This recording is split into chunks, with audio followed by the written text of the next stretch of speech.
There are some insane rules in the NFL. Like, did you know that refs can just give out free points? Or that it's illegal to use the word Super Bowl, and that players can pull each other's hair out. Grab them by the hair, which you could do, yes you can't. These are 15 NFL rules you didn't know exist. And first, what if I told you the NFL has a rule that's gonna get players killed? This is Hollis Thomas, a defensive tackle who played in the NFL, and the man's a tank. He had muscle, size, but the one thing that could hold him back was his asthma. Yeah, Hollis needed an inhaler while he was playing in the NFL, or else he might literally lose his breath and die on the field. But he didn't realize a chemical found in most inhalers made him test positive for steroids, which are strictly banned in the NFL. And you'd think the NFL would make an exception, considering the guy's just trying to breathe. But no, the NFL punished Thomas, suspending him without pay for 4 games, all for using his inhaler. That is crazy, but not as crazy as these two players who made it illegal to fart. Yeah. See, in 2016, the Denver Broncos practice was getting fart bombed by their 2-star players, Von Miller and DeMarcus Ware, who were letting it rip left and right. So the Broncos decided to come up with a brand new team rule to eliminate the stank, the fart tax, which means that every time a player farts, their ass is getting fined. We came up with it in a defensive meeting room. It's a small room filled with like 12 guys. Exactly. If everybody in there farting, it'd get out of control, so we came up with the fart tax.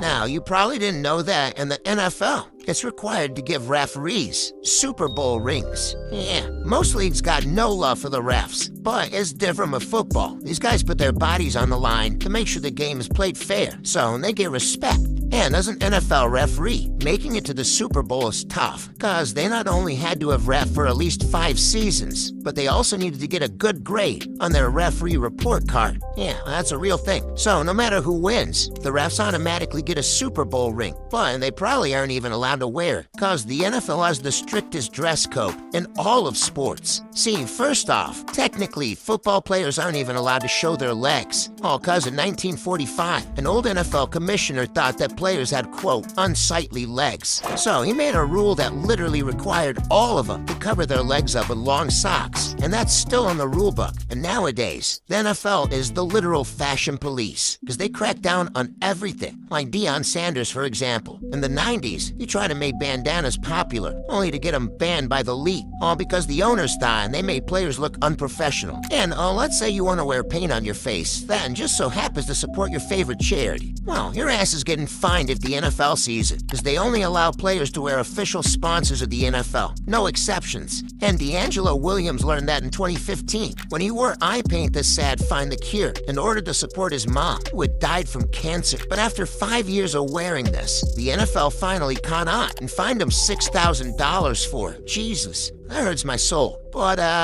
this next rule will make your head hurt, cause in the NFL, it's perfectly legal to rip a man's hair out. In 2003, Ricky Williams had the craziest head in the game, and every time he got the ball, his dreadlocks looked majestic as hell. He'd be sprinting toward the end zone, with his dreads hanging out the back of his helmet, flowing for the world to see. But unfortunately for Ricky, it all quickly turned into a bad hair day, cause other players realized that his hair was so long, they could tackle him by grabbing his dreads. Yeah, and it got so bad, this poor guy got his hair pulled from behind twice in one game. But it had everyone wondering, is that even allowed? Well, the NFL announced shortly after that it is legal, saying that hair is a part of a player's uniform. And to make matters even worse, they went on to name it the Ricky Rule. But by the next year, Ricky was sick of being disrespected, so he decided to shave his hat so no one could grab a damn thing. Yeah, well, that rule ain't fair, and neither was this next one. Cause the league banned celebrations, and it ruined their reputation. See, in the 2000s, players had all types of crazy fun celebrations. Terrell Owens would chug popcorn, steal pom-poms from the cheerleaders, and even autograph footballs with a Sharpie. And Chad Johnson, he once capped off a touchdown cash by proposing to a cheerleader, and she might have said yes. But the NFL said no, as it turns out, they didn't like any of these celebrations, no matter how fun they were, all because a bunch of uptight owners thought they were immature. immature and made the game look like a joke. So in 2006, the NFL made an update to their rulebook that changed everything. They decided to put a ban on excessive celebrations, meaning that anything outside of a ball spike or a quick dance will get you a 15-yard penalty and tens of thousands in fines. But the biggest punishment of all was for the NFL, because this rule earned them the nickname, the No Fun League.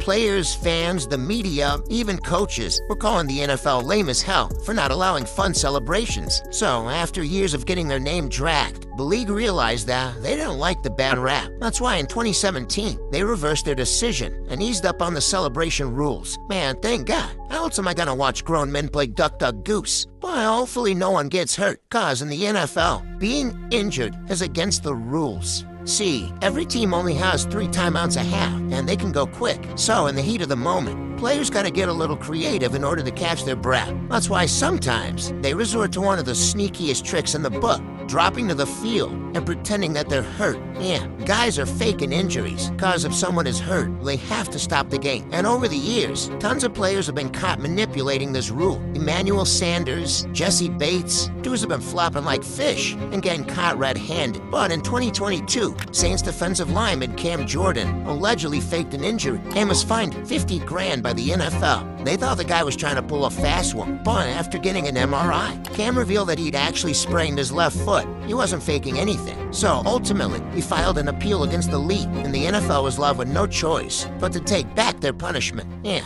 the NFL's got a little too much power. But so do the players, cause I bet you didn't know the NFL has an unwritten rule that is getting out of hand. Seeing football is hard enough on the field, but if you're a rookie, life off the field is an absolute nightmare, cause going into a player's first season, it's a league-wide tradition to get hazed by the vets, from giving them the most hideous haircuts, to emptying their wallets, making them pay $30,000 dinners, and even strapping them down to the goalpost and waterboarding them. Hey, go ahead, hit him, bro. Go ahead, Brutes, hit him.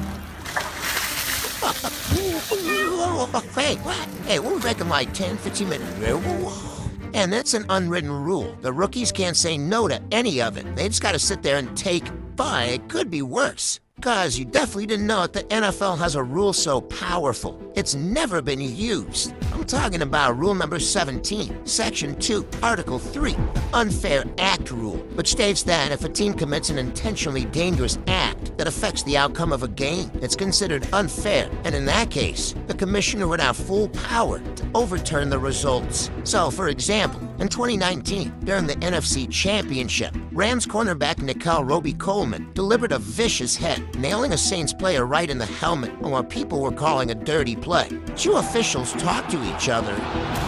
Crowd's going crazy as there's no flag right on the Saints sideline. Yeah, the hit hurt. But what happened next hurt even worse, cause the refs refused to call a penalty on the field, and the Saints went on to lose the game, leaving fans so pissed that they immediately whipped out the rule book and pointed to Rule 17, demanding the commissioner to enforce it and replay the game on account of this hit being unfair and illegal. But the NFL was having none of that, cause the fact is, even if they thought the hit was dirty, canceling even one football game would be a financial nightmare. People spend millions of dollars to watch games every week, so completely throwing out the result and starting over would be a major and what about all the money people spend betting on games? How do you possibly give out that many refunds? Well, the NFL doesn't know either. That's why in the end, the Saints had to keep the loss that night. And to this day, no commissioner in league history has ever enforced Rule 17. Well, look, we still got more rules to talk about. Like, did you know that players could be fined millions for not talking to reporters? Or that the league had to ban this because some of the greatest players were using it to cheat? Yeah, we'll get to all those and much more coming up. Some rules are meant to be broken, because you probably had no idea that some of the greatest players in NFL history were cheaters. Yeah,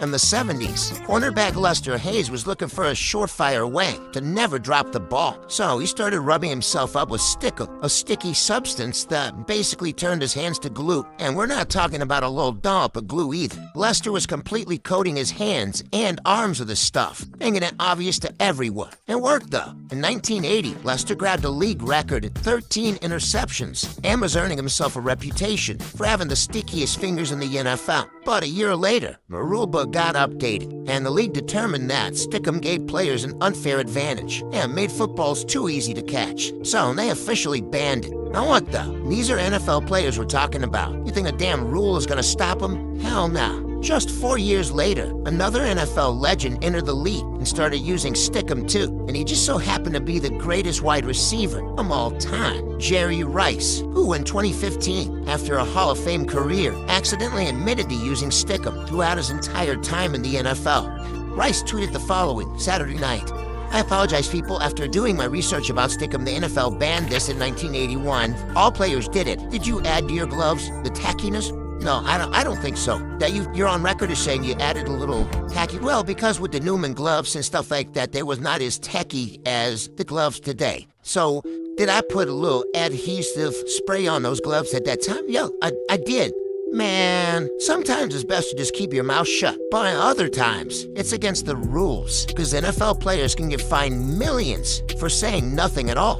See, in 2013, Marshawn Lynch was fed up. He couldn't just go to work, play football, and go home and relax. No, every single week, he had to deal with an athlete's worst nightmare, the media. These guys think they can just grab a microphone and ask Marshawn dumb questions like this. I didn't have to be a jerk to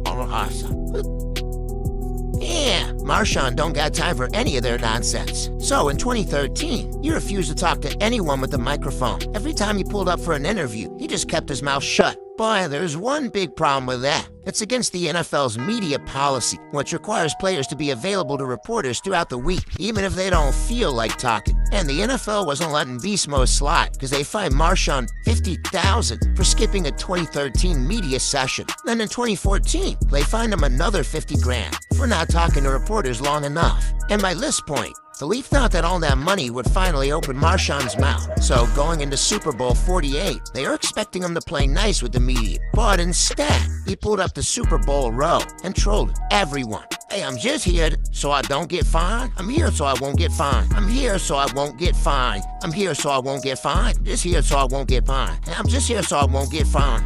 Marshawn said the same thing 29 times. Boy, Marshawn probably should open his mouth sooner, because over the course of his career, not talking to reporters cost him over $1.2 million. Man, I'll tell you what, if I lost $1.2 million for saying nothing, I'd have a whole lot to say. But players are losing more than just money, because the NFL's got one rule that's ruining players' careers as we speak. In 2022, one of the league's most up-and-coming wide receivers made headlines. Calvin Ridley was caught gambling on football games. Yeah, that's a big no-no in the NFL, because the league thinks it sends the wrong message to fans and to sports bettors, arguing that players betting on their own games is shady as hell. And what Calvin was doing didn't look good at all, because when the news broke, it was revealed that during a mental health break the year before, he was sitting at home, betting on his own team to win, dropping $1,500 in total, and officially violating the league's rulebook. And with people calling the league's integrity into question, the NFL felt like they had no choice but to make an example out of Calvin. So they suspended him for the entire next season, costing the guy over $11 million in salary. But he just won a mini-getting pop, cause in the 2023 offseason, 10 players were busted by the league and suspended for a total of 137 games, all for betting on the NFL. Man, what happened to just betting on yourself? But anyways, I bet you didn't know that there's only 2 ways the NFL will ever cancel a game. See, with only 17 games in an entire season, every single game is important to a team. Just in ticket sales alone, teams make around $7 million a week.